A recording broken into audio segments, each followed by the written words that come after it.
নমস্কার বন্ধুরা, M two PM কুকিংয়ে সবাইকে স্বাগত জানিয়ে আমি আপনাদের সামনে নতুন আরেকটি রেসিপি নিয়ে চলে এসেছি। আজকে আপনাদেরকে তৈরি করে দেখাবো আলুর স্ন্যাক্স রেসিপি। বন্ধুরা, এরকম আলু দিয়ে আপনারা বাড়িতে স্ন্যাক্স বানিয়ে বিকেলে চায়ের সঙ্গে খেতে পারবেন। তাহলে চলুন বন্ধুরা, আর কথা না বলে রেসিপিটা শুরু করা যাক। আলুর স্ন্যাক্স বানানোর জন্য এখানে আমি একটা মিক্সিং বোল নিয়েছি। এখন এই বোলের মধ্যে দিয়ে দিলাম 1 কাপ পরিমাণ ময়দা। এখন আমি এই ময়দার মধ্যে দিয়ে দেব স্বাদ মতো লবণ আর দিয়ে দেব সামান্য পরিমাণ বেকিং সোডা।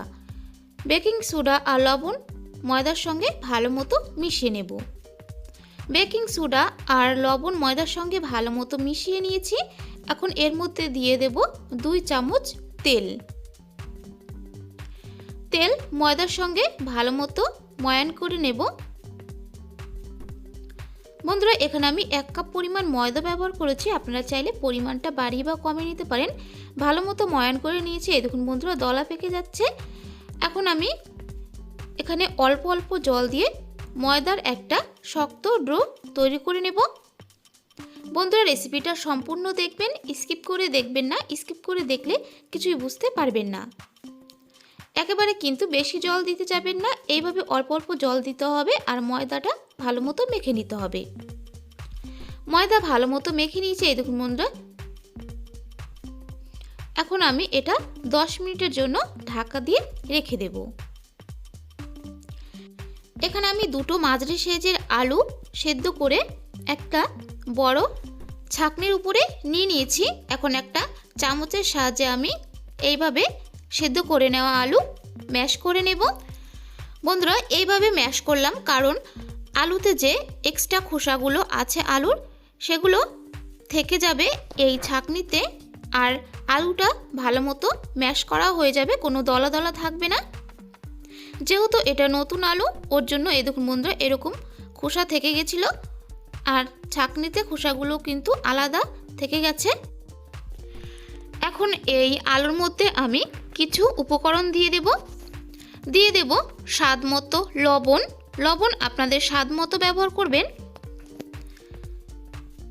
হাফ চামচ রেড চিলি পাউডার, এটা আমি ঝালের জন্য ব্যবহার করলাম। ভাজা জিরা গুঁড়ো, সামান্য পরিমাণ গরম মশলা গুঁড়ো, সামান্য পরিমাণ গোলমরিচ গুঁড়ো, পরিমাণ মতো চাট মশলা, পরিমাণ মতো চিলি ফ্লে। বন্ধুরা, এই চিলি ফ্লে যদি আপনাদের হাতের কাছে না থাকে তাহলে নাও দিতে পারেন। সামান্য পরিমাণ বিট লবণ আর দিয়ে দেব 2 চামচ কর্নফ্লাওয়ার। এই কর্নফ্লাওয়ার পরিবর্তে আপনারা কিন্তু চালের গুঁড়ো ব্যবহার করতে পারেন। এখন সব উপকরণ ভালো মতো মেখে নেব। প্লিজ বন্ধুরা, আমার চ্যানেলটিকে সাবস্ক্রাইব করে পাশে থাকা বেল আইকনটা প্রেস করে নোটিফিকেশনটা অন করে রাখবেন, তাহলে আমি নতুন কোনো রেসিপি আপলোড করলে আপনারা সবার আগে দেখতে পারবেন। আলুর সঙ্গে সব উপকরণ ভালো মতো মেখে নিয়েছি। এখন এটা আমি এক সাইডে রেখে দেব। এখানে আমি যে ময়দা মেখে ঢেকে রেখেছিলাম সেই ময়দাটা আমি একটা চাকির উপরে নিয়ে নিয়েছি। এখন ময়দাটা এভাবে একটু ভালো মতো মেখে নেব। ময়দা ভালো মতো মেখে নিয়েছি। এখন এই ময়দাটুকু আমি 2 ভাগে ভাগ করে নেব। একটা লেচি আলাদা করে রেখে দিলাম আর একটা লেচি আমি এইভাবে আপনাদেরকে দেখাচ্ছি কিভাবে নাস্তা শেপ করব। প্রথমে আমি এই লেচিটা ভালো মতো গোল করে নিয়ে একটু চ্যাপটা করে নিলাম। এখন এর উপরে সামান্য পরিমাণ ময়দা ছিটিয়ে আমি বেলনার সাহায্যে বেলে নেব। বন্ধুরা, নতুন কোনো রেসিপি যদি জানতে চান অবশ্যই আমার চ্যানেলে কমেন্ট করে বলবেন, আমি রেসিপিটা অবশ্যই দেব। বেলে নিয়েছি। এই দেখুন বন্ধুরা, এরকম করে বেলতে হবে।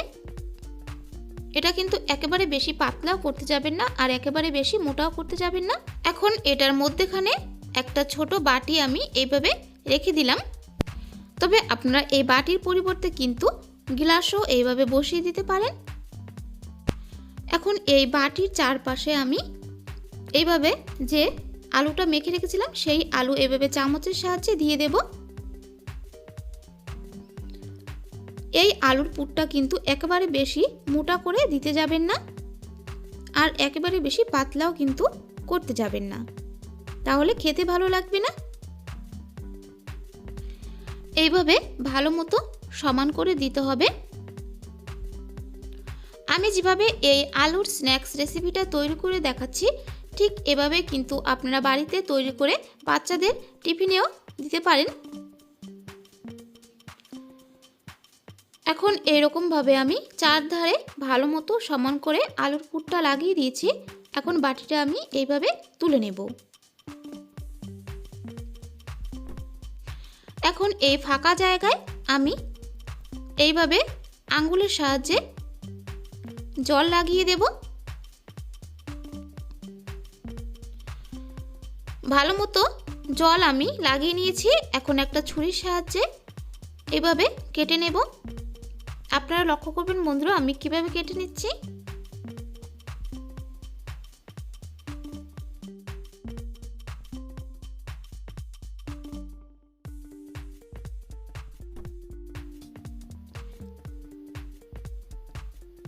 এইভাবে পুরোটা আমি কেটে নিয়েছি। এখন নাস্তা শেপ দিয়ে নেব। এই দেখুন বন্ধুরা, প্রথমে এই ধারটা ধরে একটু লম্বা করে নিতে হবে, তারপরে আঙ্গুলের সাহায্যে এইভাবে আমি রোল করে নেব। এই দেখুন বন্ধুরা, খুবই সহজ একটা রেসিপি। আপনারা কিন্তু যে কেউ একবার দেখলে এরকম রেসিপি ঝটপট বাড়িতে বানাতে পারবেন। এখন এই ধারটা আমি ভালো মতো লাগিয়ে নিলাম। যেহেতু আমি আগে কিন্তু জল লাগিয়ে নিয়েছিলাম, ওর জন্য খুব সহজেই এটা জোড়া লেগে গেল। এইভাবে যদি ভালো মতো মুখটা বন্ধ করা না হয় তাহলে কিন্তু স্ন্যাক্স শেপগুলো ভাজার সময় খুলে যেতে পারে। তাই অবশ্যই কিন্তু স্ন্যাক্স শেপ দেওয়ার সময় এরকম মুখ ভালো মতো বন্ধ করে নিতে হবে। আমি আপনাদেরকে আরেকটা দেখাচ্ছি। এই দেখুন বন্ধুরা,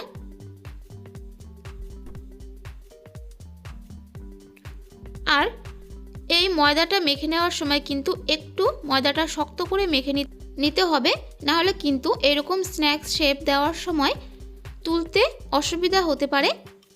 এইভাবে একে একে সবকটা স্ন্যাক্স শেপ আমি রেডি করে নিয়েছি। এই দেখুন বন্ধুরা, এখন শুধু ভেজে নেওয়ার পালা। এখানে আমি ওভেন জ্বালিয়ে ওভেন উপরে একটা কড়াই বসিয়ে দিয়েছি। কড়াইতে দিয়ে দিয়েছি পরিমাণ মতো তেল। তেল গরম হয়ে গেছে। এখন একে একে আমি স্ন্যাক শেপগুলো এইভাবে তেলের মধ্যে দিয়ে ভেজে নেব। এক পিঠ ভাজা হয়ে গেছে, আরেক পিঠ এইভাবে একটা চামচের সাহায্যে উল্টে দেব। বন্ধুরা, এই স্ন্যাক শেপগুলো ভাজার সময় গ্যাসের ওভেন মিডিয়ামে রেখে ভেজে নেবেন, তাহলে বেশি খাস্তা হবে আর খেতেও ভালো লাগবে। এপিঠ উপিঠ উল্টে পাল্টে স্ন্যাক্স শেপগুলো ভাজা হয়ে গেছে। এই দেখুন বন্ধুরা, এরকম ব্রাউন কালার করে ভেজে নিতে হবে। এখন ছাঁকনির সাহায্যে তেল ছেঁকে একটা পাত্রে তুলে নেব। বন্ধুরা, বাড়িতে যদি বাচ্চা থাকে অবশ্যই বাচ্চাদেরকে এরকম আলুর স্ন্যাক্স বানিয়ে দেবেন, দেখবেন ওরা কিন্তু খুব সহজেই খেয়ে নেবে। এইভাবে একে একে সবকটা স্ন্যাক্স শেপ আমি ভেজে নিয়েছি। আলুর স্ন্যাক্স রেসিপি একদম তৈরি হয়ে গেছে। বন্ধুরা, রেসিপিটা কেমন লাগলো অবশ্যই আমার চ্যানেলে কমেন্ট করে বলবেন, আর লাইক শেয়ার করতে একদম ভুলবেন না। আজ তাহলে এই পর্যন্তই। আবারও কোনো নতুন রেসিপি নিয়ে আপনাদের সামনে চলে আসব। আপনারা ভালো থাকবেন, সুস্থ থাকবেন।